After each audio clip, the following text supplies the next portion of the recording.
Hello mga ka-chef! Welcome back sa Chef Angel Kitchen. Today, gagawa tayo ng classic creamy tiramisu. No bake, super dali at perfect pang dessert kahit walang oven. Tara guys, simulan na natin. About 20 pieces na brioche biscuit or ladyfinger, all-purpose cream, any brand po, white sugar, cream cheese, any brand din po, kung ano pong nakasanayan nyong gamitin, rum, coffee powder, hot water kung saan natin i-dissolve yung coffee, at gagamit tayo ng cocoa powder para po sa dusting. Ang lahat po ng ingredients ay ilalagay ko po sa description box para may guide po kayo. So first step po, tutunawin po natin yung ating coffee powder sa ating hot water.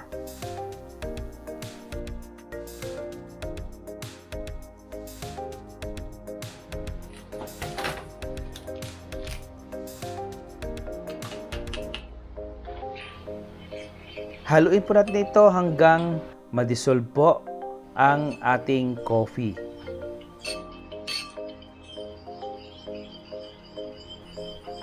Pag completely dissolve na po yung ating coffee powder, ihalo na po natin yung ating rum. Sa isang mixing bowl, i-whip po natin yung ating cream cheese. So mas maganda po ay naka-room temperature para hindi po kayo mahirapan.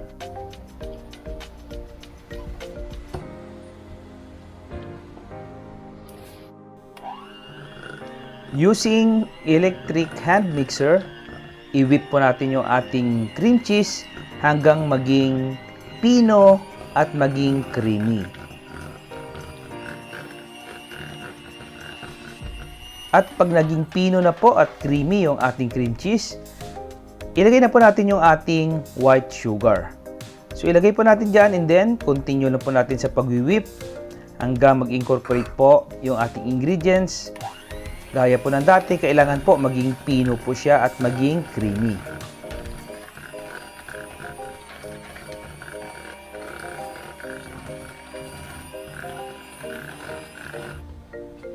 And then yung next step po natin, i-add po natin yung ating unsweetened na whipping cream or all-purpose cream.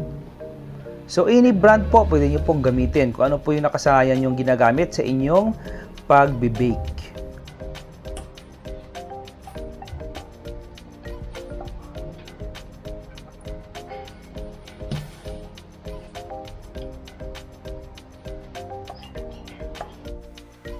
I-whip hanggang maging light, fluffy at thick. Dapat kaya niyang mag-hold ng shape. Ito ang sikreto ng creamy tiramisu.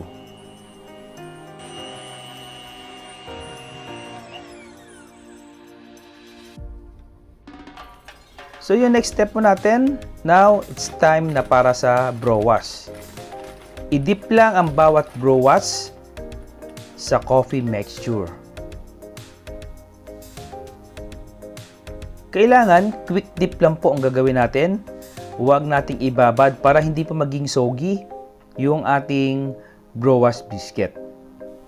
And then gagamit po tayo ng isang container or baking dish. So sundan nyo lang po ito yung ating first layer. Ang first layer po natin ito po yung coffee dip brioche.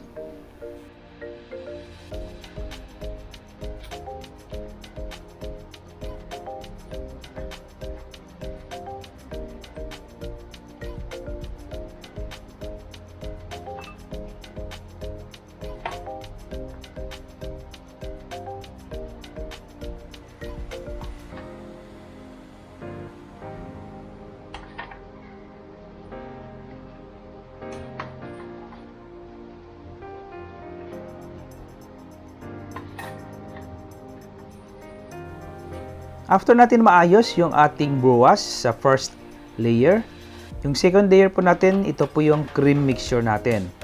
Ilagay lang po natin yan sa taas. Yan, ayusin na po natin. At mas maganda po, pantay, para medyo maganda po ang presentation at yung kalalabasan ng ating layering. So guys, yung tiramisu po ay isa na po yan sa nagtitrending at palagi po yung sineserve sa mga resto at palagi rin pong binibenta yan sa mga food park. Kaya hindi nyo na po kailangan pumunta po doon sa mga sikat na restaurant or sa mga nagtitinda po niyan sa mga food park. So kayang-kaya po natin gawin, napakadali lang po pala gawin. Sundan nyo na po itong recipe na ito at sigurado po maganda po yung kalalabasan nito. At pwede nyo rin po itong gawing negosyo kung nagbabalak po kayong magtinda nito. Okay?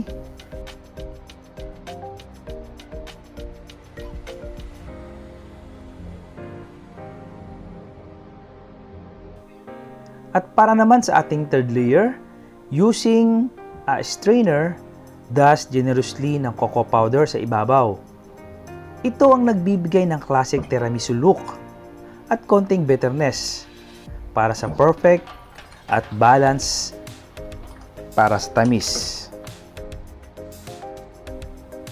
So kung gusto nyo po magdagdag ng isa pang layer, ulitin na po natin ulit yung ginawa po nating procedure kanina.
So guys, ito na po yung ating finished product po ng ating tiramisu.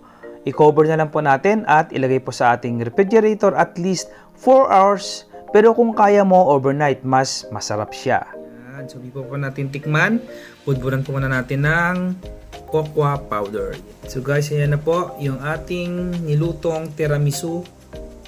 After po natin may stored po sa refrigerator, overnight po natin nilagay yan. So para hindi po siya mag-dried. So guys, ito na po yung ating tiramisu. Tikiman time. So after 24 hours, after natin malagay ito sa ating refrigerator, yan. Ito na po yung ginawa natin.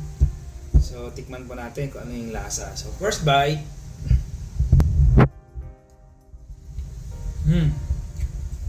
So tama-tama lang po yung lasa. Ma-moist po siya. Malalasahan mo talaga yung nilagay nating konting ram. Nilagay po tayo ng konting ram. At hindi po siya super tamis. Isa po sa gusto ko sa tiramisu yung hindi masyadong matamis. At hindi rin masyadong maalat. Tamang-tama lang yung lasa. Ilalagay ko po sa description box. Tingnan nyo lang po doon. So ayan po guys. Tingnan nyo naman kung gaano po siya ganda. Yan. So guys, sana po nag-enjoy po kayo. Ako po si Chef Angel, nagsasabi sa inyo mag-ingat po kayo palagi and God bless.